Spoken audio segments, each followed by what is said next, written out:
यहाँ पे सब लॉ के स्टूडेंट्स है ना? हाँ, और आप लोग राजनीति में भागीदारी सुनिश्चित करना चाहते हैं अपनी? कौन कौन राजनीति में आगे आना चाहता है? कम है भाई। अगर आप राजनीतिक परिदृश्य अभी देखेंगे तो लॉ स्टूडेंट, लॉयर, एडवोकेट, इनका वर्चस्व है राजनीति में, है ना? तो फिर इतने कम लोग क्यों है राजनीति में आना चाहते हैं? देखो, लेजिस्लेटिव 4 पिलर्स हैं डेमोक्रेसी के: ब्यूरोक्रेसी, मीडिया, जुडिशरी और लेजिस्लेशन।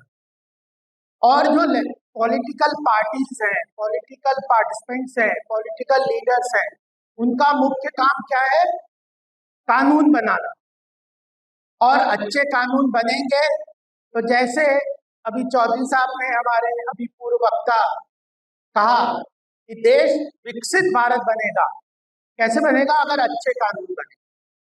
तो जो लॉ के स्टूडेंट्स हैं, जो लॉ में आगे इस प्रोफेशन को लेना चाहते हैं, उन लोगों को राजनीति में अपनी भागीदारी जरूर सुनिश्चित करना चाहिए।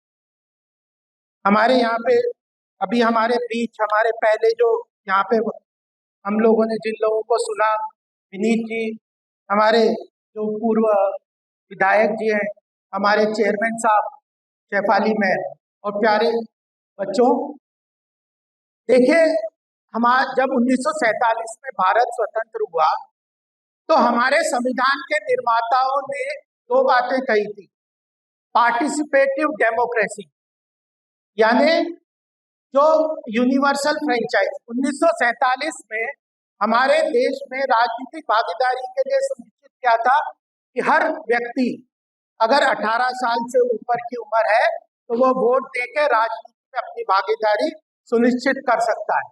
यूनिवर्सल फ्रेंचाइज हमारे संविधान ने हम सबको दिया और सुनिश्चित किया कि इस देश का हर व्यक्ति राजनीति में अपनी भागीदारी सुनिश्चित करे। और दूसरा, हमारे संविधान के निर्माताओं ने एक बात कही थी, वह थी इकोनॉमिक डेमोक्रेसी। यानी उन्होंने यह बिल्कुल स्पष्ट रूप से कहा था कि जो पॉलिटिकल डेमोक्रेसी है, अगर उसमें आर्थिक रूप से सबकी देश के विकास और प्रगति में भागीदारी सुनिश्चित नहीं हुई तो पॉलिटिकल डेमोक्रेसी धीरे धीरे उसका इम्पैक्ट जो है देश में, वह ग्रास रूट लेवल तक नहीं पहुंचेगा और देश विकसित भारत की तरफ जो लक्ष्य हम लेके चले, वो 1947 में पूरा जो लक्ष्य लेके चले वह पूरा नहीं। तो पिछले 10 साल में मोदी जी के कार्यकाल में आप देखेंगे कि जो इकोनॉमिक इंक्लूजन है, उसके ऊपर भी बहुत सारी सरकार ने बहुत अथक प्रयास किया है, चाहे जन धन अकाउंट के माध्यम से, चाहे एम्पावरमेंट के लिए, विमेन एम्पावरमेंट को, यूथ एम्पावरमेंट को लेके, आर्थिक प्रगति में अलग अलग क्षेत्रों को आगे बढ़ाने के काम किए। तो इकोनॉमिक डेमोक्रेसी और पॉलिटिकल डेमोक्रेसी, ये दोनों उद्देश्यों को पूरा करने के लिए पिछले 10 साल में बहुत सारे प्रयास हुए। और थोड़ी बात मैं और कहना चाहता हूँ क्योंकि समय बहुत ज्यादा हो गया, मैं बहुत समय नहीं दूंगा, लेकिन बहुत महत्वपूर्ण बातें मैं आपके सामने रखना चाहता हूँ कि जब 1947 में भारत स्वतंत्र हुआ तो भारत ने डेमोक्रेसी को, प्रजातंत्र को सिलेक्ट किया, लेकिन जो यूएस, जो ब्रिटिशर्स प्राइम मिनिस्टर एटकिन थे, उन्होंने कहा कि भारत में डेमोक्रेसी विल नॉट सर्वाइव, क्योंकि यहाँ पे गरीबी है, भुखमरी है, एजुकेशन की, जो शिक्षा की स्थिति बहुत खराब है। Democracy will not survive in India for long. But आज हम जब 77 साल देश के प्रजातंत्र को स्वतंत्र हुए हैं, तो हमारे one of the vibrant democracy in the world Bharat बन के खड़ा हुआ है। और मैं दूसरी महत्वपूर्ण बात ये कहना चाहता हूँ, विश्व के बहुत सारे इतिहासकार, थिंकर्स, इंटेलेक्चुअल्स की बात को गलत प्रूव कर दिया भारत के लोगों ने। और इसका एक और पहलू आपके सामने रखता हूँ, क्योंकि आप लॉ के स्टूडेंट हो, कि हमारे देश में डेमोक्रेसी है, सेक्युलरिज्म है, माइनॉरिटी इंटरेस्ट को प्रोटेक्शन की बात करते हैं, फेडरलिज्म है, यूनिफॉर्मिटी और डाइवर्सिटी को मैनेज करने के लिए बहुत सारे लॉज हैं। तो यह केवल संविधान के कारण नहीं है। अगर हमारा संविधान कहता है कि हम प्रजातांत्रिक देश है, इसके कारण हम प्रजातंत्र केवल नहीं है। सेक्युलरिज्म की बात, धर्मनिरपेक्षता की बात केवल कॉन्स्टिट्यूशन से नहीं आती। कॉन्स्टिट्यूशन तो प्रजातंत्र की पाकिस्तान के कॉन्स्टिट्यूशन में भी लिखा है। यह जो जो वैल्यू आधारित जो हमारे देश में वैल्यूज है, democracy, secularism, minority interest protection, federalism, uniformity व मैनेजिंग द डाइवर्सिटी, वो इसलिए है क्योंकि हमारे देश के इतिहास में सिविलाइजेशनल वैल्यूज, सांस्कृतिक धरोहर इस बात को सुनिश्चित करते हैं, इन वैल्यूज को हमारे हर व्यक्ति के जीवन में पूरी तरह से लागू करने के कारण। तो संविधान इस बात को रेखांकित करता है, लेकिन हमारे सिविलाइजेशनल वैल्यूज जो है, हमारे जो हेरिटेजल जो वैल्यूज है, उसके कारण आज हमारे देश में इन सारे वैल्यूज को हम मैच्योर करते हैं। और एक और बात मैं आपके सामने ये कहना चाहता हूँ कि 1947 में जब हम स्वतंत्र हुए, तो स्वतंत्रता के बाद एक तरीके से, उसके पहले इस्लामिक इन्वेजन के कारण हमारी सिविलाइजेशन को काफी तरीके से आघात किया गया, और जो सिविलाइजेशनल जो मापदंड है उनको पूरी तरह से खत्म करने का प्रयास किया गया, लगभग 800-900 साल की गुलामी के कारण।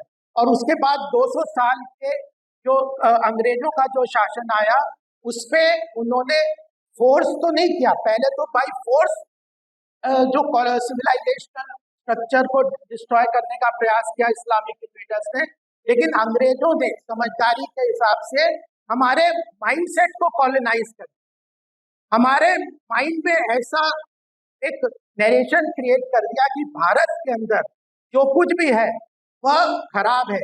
अगर वेस्टर्न कंट्रीज से जो भी वैल्यूज है उनको हम इनहेरिट करेंगे तो हम लोग आगे बढ़ेंगे, प्रगति करेंगे, इंस्टीट्यूशंस को उस हिसाब से चलेंगे। तो यह जो कॉलोनाइजेशन हमारे माइंड का हुआ 1947 में, इसको डीकॉलोनाइजेशन होने की प्रक्रिया शुरू होनी चाहिए थी, लेकिन वो डीकॉलोनाइज नहीं हुआ। तो मेरे साथियों, यह बहुत महत्वपूर्ण बात है कि वो प्रक्रिया जो डीकॉलोनाइजेशन ऑफ जो इंडियन माइंड की बात थी, उस सारे डीकॉलोनाइजेशन ऑफ माइंड की प्रक्रिया को भी 2014 में, चाहे धार्मिक रूप से जो हमारे सांस्कृतिक धरोहर है उनको प्रतिष्ठापित करने का काम किया, और इकोनॉमिक डेमोक्रेसी को स्थापित करने की बात की, और प्रजातांत्रिक मूल्यों के साथ सारे स्ट्रक्चर को स्ट्रॉन्ग करने का काम किया। तो वह भी काम पिछले 10 साल में बहुत महत्वपूर्ण तरीके से हुआ है। 2024 का महत्वपूर्ण इलेक्शन हमारे सामने बहुत महत्वपूर्ण है। युवाओं की भागीदारी बहुत सुनिश्चित करना चाहिए, बहुत अच्छी तरह से उनको पार्टिसिपेशन और प्रजातांत्रिक मूल्यों में करना चाहिए। और मुझे लगता है कि ये जो मॉक पार्लियामेंट युवाओं के लिए जो पार्लियामेंट है, ये बहुत महत्वपूर्ण प्रक्रिया है। युवाओं का ज्यादा से ज्यादा भागीदारी सुनिश्चित करें। कई विषय हैं जो आने वाले समय में 2024 के बाद, चाहे यूसीसी की बात अभी आपसे चेयरमैन साहब आपने कही, उसमें बड़े कॉन्फ्लिक्ट है, डेमोक्रेसी में कॉन्फ्लिक्ट मैनेजमेंट भी बहुत महत्वपूर्ण होता है। तो मैं कुछ इन बातों के साथ अपनी बात को यहाँ विराम दूंगा, क्योंकि समय भी बहुत हो गया है।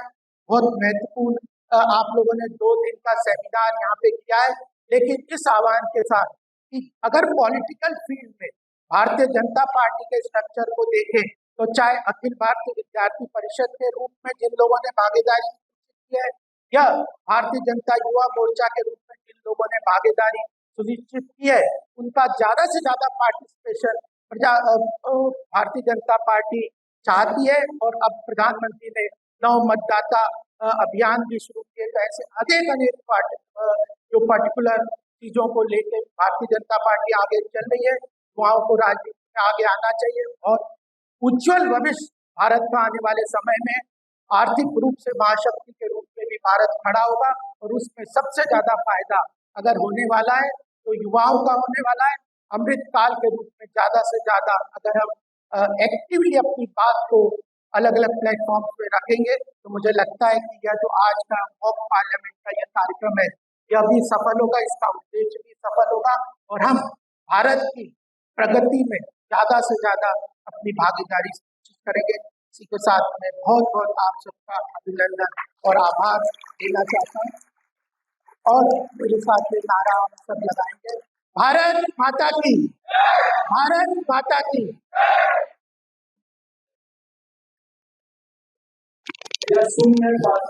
अभी इसलिए हम सब यहाँ पर बैठे हुए